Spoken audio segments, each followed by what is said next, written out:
It was his wedding, and I was on the edge of hysterics. I wasn't being difficult on purpose. I wasn't, I swear.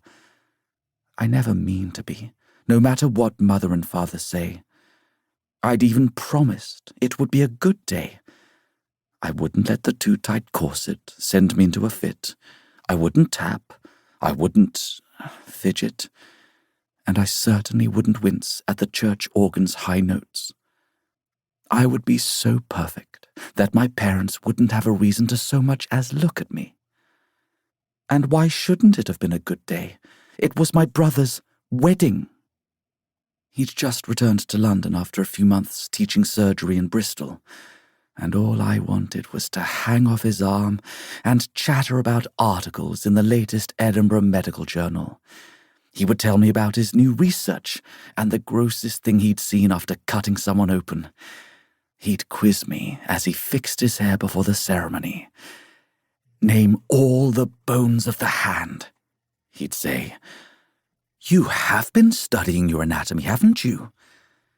It would be a good day. I'd promised. But that was easier to promise in the safety of my room when the day had not yet started. It was another to walk into St. John's after Mother and Father had spent the carriage ride informing me I'd be married by the new year. "It's time," Mother said, taking my hand and squeezing, putting too much pressure on the metacarpals, the proximal phalanges. 16 is the perfect age for a girl as pretty as you." What she meant was, for a girl with eyes like yours. Also, it wasn't. The legal marriageable age was and still is 21, but the laws of England and the Church have never stopped the speakers from taking what they want. And it was clear what they wanted was me. It was like the ceremony became a fatal allergen. While Father talked with a colleague between the pews, and Mother cooed over her friends' dresses, I dug my fingers into my neck to ensure my trachea hadn't swollen.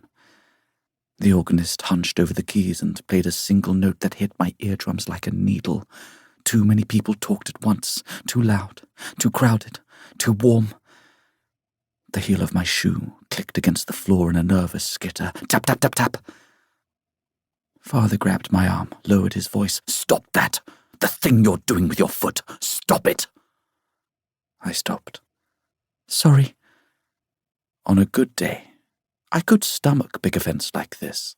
Parties, festivals, fancy dinners. Sometimes I even convinced myself I liked them, when George was there to protect me. But that's only because a legion of expensive tutors had trained me to.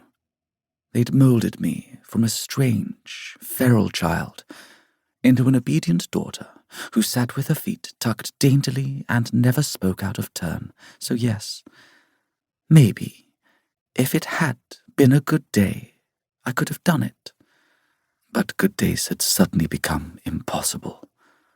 In the crowd, I slipped away. Sometimes I pretend my fear is a little rabbit in my chest. It's the sort of rabbit my brother's school tests their techniques on, with grey fur and dark eyes, and it hides underneath my sternum beside the heart. "Mother and Father are going to do this to you," it reminded me. I pressed a hand against my chest as I searched the pews to no avail. The church was long, with stained glass stretching up like translucent membranes.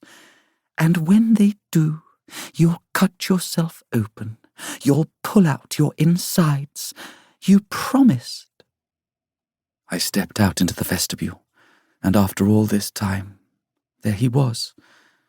My brother with his groomsmen, friends from university I'd never met, stealing a drink from a flask, swinging his arms, trying to get blood to his fingers.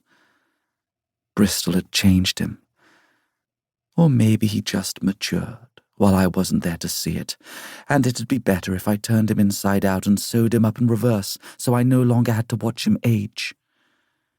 At least now that he was back, he'd be serving the local hospitals and nearby villages, and he wouldn't be so far away from me. Nothing all the way out at the coast, not anymore.